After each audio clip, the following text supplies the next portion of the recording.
Proyek monorel mangkrak belasan tahun di Jakarta rusak estetika ibu kota. Proyek jalan layang non-tol di Pluit Penjaringan, Jakarta Utara, belakangan menjadi sorotan. Pasalnya, proyek yang diinisiasi era Gubernur DKI Jakarta, Basuki Cahayapurnama atau Ahok sejak 2015 tersebut masih mangkrak hingga saat ini. Saat dikunjungi area proyek tersebut, JLNT di Pluit justru dijadikan tempat pembakaran sampah oleh orang tak dikenal. Selain itu, banyak sampah dan tumbuhan liar berserakan di sana. Tumbuh-tumbuhan liar menjalar pada pembatas jalan layang. Kondisi proyek transportasi yang mangkrak ini sebelumnya juga terjadi pada proyek monorel Jakarta. Warga yang melintas di sepanjang Jalan Gelora hingga Jalan Asia Afrika, Jakarta Pusat, masih dapat melihat tiang-tiang pancang monorel yang mulai dibangun di masa Gubernur DKI Sutioso pada 2004 lalu. Pemprov DKI Jakarta saat itu berencana membangun monorel dengan kapasitas 10 rangkaian gerbong untuk mengatasi kemacetan Jakarta. Terdapat 2 jalur monorel yang rencananya akan dibangun.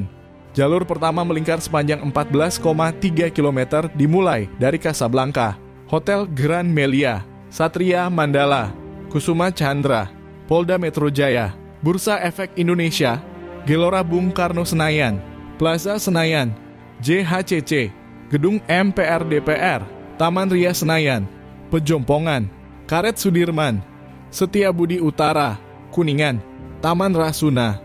Kembali ke Casablanca, keseriusan Pemprov DKI terhadap pembangunan proyek monorel saat itu ditandai dengan peresmian pemasangan tiang pancang pertama di Jalan Asia Afrika Senayan, Jakarta Pusat, oleh Presiden Megawati Soekarno Putri pada 4 Juni 2004. Kendati demikian, hingga pergantian masa jabatan Gubernur DKI dari Sutioso ke Fauzi Bowo, proyek monorel tersebut terhenti karena masalah pendanaan.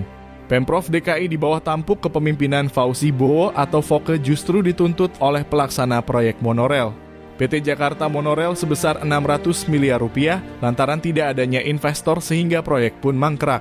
Pada era Ahok, Sekretaris Daerah Provinsi DKI Jakarta yang kala itu dijabat Saifullah mengatakan setelah mengirim surat pemutusan kerjasama dengan PT Jakarta Monorail, pihaknya meminta agar tiang monorel yang mangkrak segera dibongkar.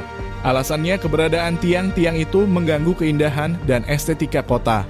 Terlebih lagi, tiang-tiang itu dibangun tanpa menggunakan dana dari APBD ataupun APBN. Kala itu Ortus Holding selaku pemegang saham mayoritas PT JM dan PT Adikarya masih terlibat dalam sengketa harga ganti rugi tiang pancang tersebut.